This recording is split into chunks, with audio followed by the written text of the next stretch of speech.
আসসালামু আলাইকুম। অন্য মঞ্চের আলাপচারিতায় আপনাদের সকলকে আমন্ত্রণ জানাচ্ছি। থাম্বনেল দেখে বুঝে গেছেন এতক্ষণে নিশ্চয়ই যে একটা খবর খুব রটনা শুরু হয়েছে। সেটা হলো ভারতের দখলে বাংলাদেশের 60 কিলোমিটার ভূখণ্ড। মানে এই অংশটা হচ্ছে চিকেন স্নেক অঞ্চলে, যেটা শিলিগুড়ি করিডর, অর্থাৎ রংপুরের কাছাকাছি, রংপুরের। তো এই খবরটি খুব নজরে এলো যে কলকাতার একটি দুটি বাংলা ইউটিউব চ্যানেল এই খবরটি করেছে। এবং খবরটি হলো ভারতীয় ফৌজ নাকি গোপন অভিযান চালিয়ে বাংলাদেশের প্রায় 60 কিলোমিটার জমি দখল করে নিয়েছে। এই জমি শিলিগুড়ি করিডোর বা চিকেন স্নেকের সংলগ্ন মানে এর একদিকে নেপাল আর একদিকে বাংলাদেশ। সুতরাং নেপালের দিকে নয়, নেপালের সাথে সমস্যা নেই। সুতরাং বাংলাদেশের দিকে 60 কিলোমিটার ঢুকে গেছে ভারতীয় ফৌজ, এইটা হচ্ছে কথা। এখন এর ফলে কি হয়েছে? এই জমি দখল করার ফলে চিকেন স্নেক নাকি এখন আর মুরগির গলা নেই, সেটা হয়ে গেছে গন্ডারের গলা বা শুয়োরের গলা। এইরকমই কোনো প্রতিষ্ঠিত সংবাদ মাধ্যমের খবর নয় এটা। ভারত সরকারের পক্ষ থেকে বা বাংলাদেশ সরকারের পক্ষ থেকে, দুজনের পক্ষ থেকে, এই দুই দেশের পক্ষ থেকে এই বিষয়ে কেউ কোনো পুষ্টি করেনি। অবশ্য সরকার পুষ্টি না করলে বা প্রতিষ্ঠিত সংবাদ মাধ্যম কোনো খবর না দিলে সে খবর যে মিথ্যে হয়, গুজব হয় এমন তো নয়। এরকম অনেক দেশ নানা কারণে তারা আসল খবরটা দেয় না। একটা উদাহরণ দিই আপনার। একটা রাহুল গান্ধী 2022 সালে দাবি করেছিলেন যে চীন ভারতের 2000 বর্গ কিলোমিটার জমি দখল করে নিয়েছে। এই নিয়ে সুপ্রিম কোর্টে মামলা হয় রাহুল গান্ধীর এই বক্তব্য তার জন্য। সুপ্রিম কোর্ট রাহুলকে কঠোর ভাষায় ভর্ৎসনা করে বলে, কিভাবে আপনি জানলেন 2000 বর্গ কিলোমিটার দখল হয়েছে? কোনো বিশ্বাসযোগ্য প্রমাণ আছে? রাহুল প্রমাণ দিতে পারেননি। তবে তিনি প্রমাণ না দিতে পারলেও পরবর্তী সময়ে সত্যিকারের পরিস্থিতি দেখা গেছে গান্ধীর দাবি সম্পূর্ণভাবে সঠিক না হলেও এর পেছনে বাস্তব সামরিক ঘটনা রয়েছে। সেগুলো কি? উপগ্রহ চিত্রের মাধ্যমে দেখা গেছে চীন ভারতীয় ভূমিতে নতুন সামরিক ক্যাম্প এবং সুবিধা নির্মাণ করেছে। এটি স্যাটেলাইট চিত্রে দৃশ্যমান। বাফার জোন চুক্তির ফলে ভারত কমপক্ষে 2 কিলোমিটার প্রবেশ অধিকার হারিয়েছে। এটিও ভারতের সামরিক বিশ্লেষকদের দ্বারা যাচাই করা হয়েছে। গালওয়ান মানে লাদাখের সীমান্তের ওখানে 26টি পেট্রোলিং পয়েন্টের মধ্যে ভারত কমপক্ষে 2-3টি পয়েন্টে অ্যাক্সেস মানে যাওয়ার রাস্তা হারিয়েছে। তো এই সব মিলিয়ে এগুলো ছোটখাটো সীমান্তে এই ধরনের ব্যাপার চলতে থাকে অনেক সময়। কিন্তু রাহুল গান্ধী এইটাকে বেশি বাড়িয়ে বলে ফেলেছেন, অতিরঞ্জিত করেছেন, কিন্তু তার দাবি পুরোপুরি মিথ্যে নয়। তো এখানেও সুতরাং এটা তো ভারতও বলেনি, চীনও বলেনি যে তারা এত জমি দখল করেছে, চীন বলেনি ভারতের এত জমি দখল করেছে, ভারত সরকারও বলেনি চীনের এত জমি, চীন এসে তাদের এত জমি নিয়েছে। তবু একটা স্যাটেলাইট চিত্রের মাধ্যমে যে খবরটা এলো সেটা দিলাম, যেটা রাহুল গান্ধীর বক্তব্যকে একটু হলেও সেটার পক্ষে থাকে। শিলিগুড়ি করিডর বা চিকেন স্নেকের প্রসঙ্গে আসে। চিকেন স্নেকের কাছে ভারত বাংলাদেশের 60 কিলোমিটার জমি দখল করেছে। এই খবরটি কি তেমন পুরো মিথ্যে নাকি পুরো সত্যি কিংবা কিছু পরিমাণে সত্যি, সেটা একটু দেখা যাক। এই প্রশ্নের বিচার করতে আমরা মূল সংবাদ সূত্র যারা এই খবরটি প্রথম দিয়েছে তাদের কি দিয়েছে তারা সেইটা একটু দেখি। গ্লোবাল গভর্নেন্স নিউজ, আবার বলি গ্লোবাল গভর্নেন্স নিউজ নামের একটি ওয়েব ম্যাগাজিন গত 31শে অক্টোবর একটি খবর দিয়েছে, যার হেডলাইনটা এরকম, একটু দেখে নিন।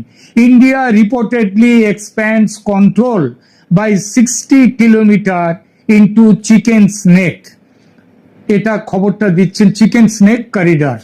গ্লোবাল গভর্নেন্স নিউজ তারা নিজেদের সম্পর্কে বলছে যে Asia's first bilingual news portal for global news and updates.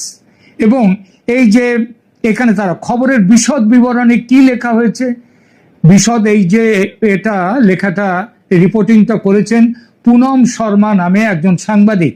তিনি সাংবাদিক হিসেবে আমরা এক পুনম শর্মাকে চিনি, তিনি যথেষ্ট তিনি ইন্ডিয়া টুডের সাথে জড়িত এবং তিনি খুব ভালো সাংবাদিক, অনেক পুরনো সাংবাদিক।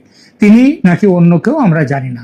যাই হোক, খবরের বিবরণে লেখা হয়েছে অ্যাকর্ডিং টু, কথাগুলো খেয়াল করবেন, অ্যাকর্ডিং টু আনভেরিফাইড রিপোর্টস, মানে অপরীক্ষিত সূত্র বা অপরীক্ষিত রিপোর্ট অনুযায়ী, in what could turn out to be one of the most dramatic strategic developments in South Asia in recent years, Indian forces have silently extended their operational control by almost 60 kilometers into the region popularly known as the chicken snake. তার মানে বলছে south এশিয়ার রাজনীতিতে এটা একটা ধামাকা নিয়ে আসবে। নাটকীয় একটা ঘটনা ঘটেছে যে ইন্ডিয়ার ফোর্স, ভারতীয় ফৌজ চুপি সারে বাংলাদেশের ভেতরে 60 কিলোমিটার, এখানে বাংলাদেশ কথাটা বলেনি, সেটা বলেছে পরে, সেটা একটু পরে বলেছে যে সেই এলাকা দখল করেছে। এরপরে চিকেন স্নেকের বর্ণনা চলেছে কিছুক্ষণ ধরে, আর পরে আবার এই খবরের প্রসঙ্গে আসি। সেখানে বলা হয়েছে according to preliminary sources the reported advancement involves the absorption of a significant land portion that previously lay within Bangladesh's frontier, মানে বাংলাদেশের সীমান্তে বেশ কিছু জায়গা ভারত দখল করে নিয়েছে, এইটাই এখানে বলছেন। এরপরে আরো অনেক কথা এখানে তার বলেছে যে চিকেন স্নেকে কিভাবে কতটা কি যাবে। তাহলে মোদ্দা কথা হলো বাংলাদেশের ভেতরে ঢুকে ভারতীয় সেনা চুপি চুপি বাংলাদেশের 60 কিলোমিটার ভূখণ্ড বা জমি দখল করে নিয়েছে।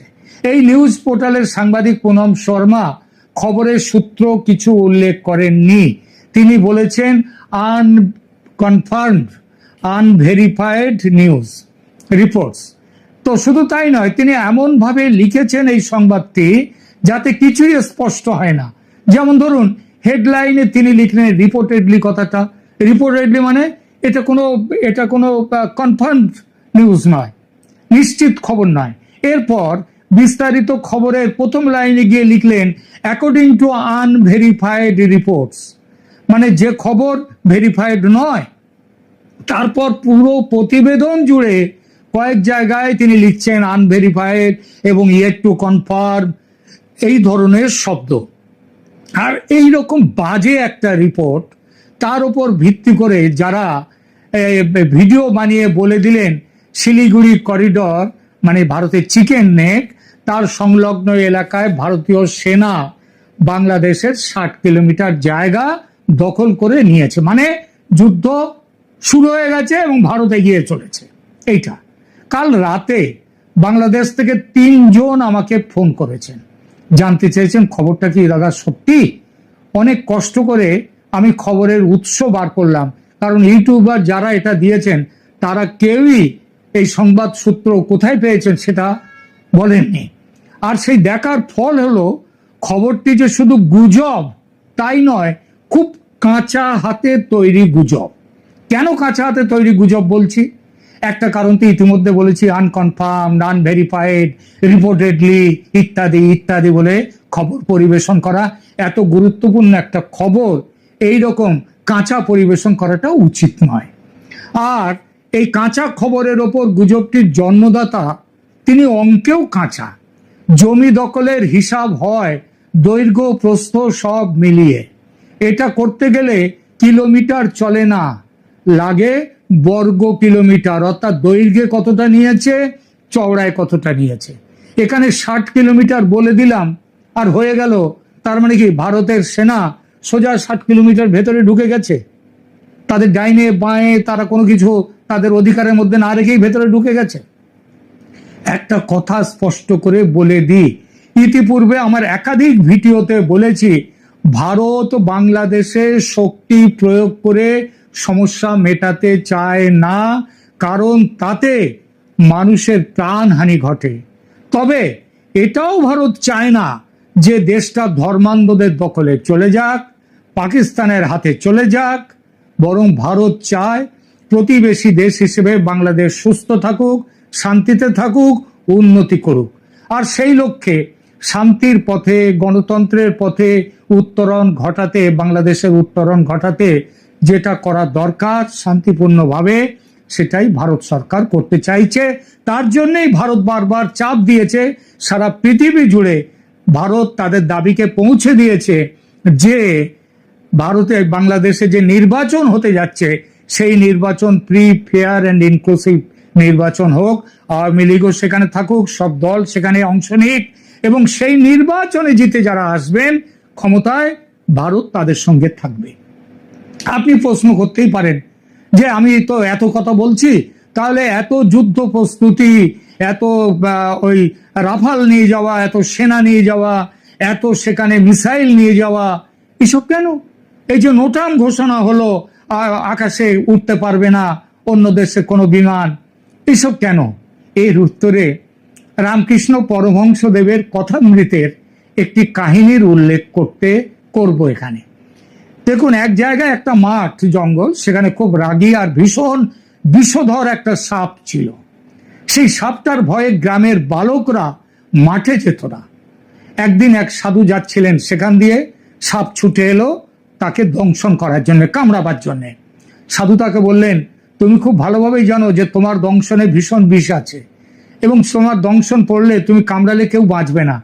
তো ঈশ্বরের দেয়া প্রাণ নিয়ে তোমার লাভটা কি? তুমি আর দংশন করো না কাউকে। এখন থেকে অহিংসা ও ভালোবাসা হোক তোমার ধর্ম। সাপ বলল, তথাস্তু গুরুদেব। এরপর বেশ কিছুদিন কেটে গেছে। সাধু একদিন সেই পথে আবার যাচ্ছেন। শিষ্যের অর্থাৎ সাপটির খোঁজ করলেন তিনি। দেখলেন, খুঁজতে খুঁজতে দেখলেন যে সাপটা তো নিজে ছুটে এলোই না, বরং দেখলেন সে একদিকে নির্জীব, প্রায় মরার মতো হয়ে পড়ে আছে। সাধু জানতে চাইলেন, এ কি, এমন অবস্থা কি করে হলো তোমার?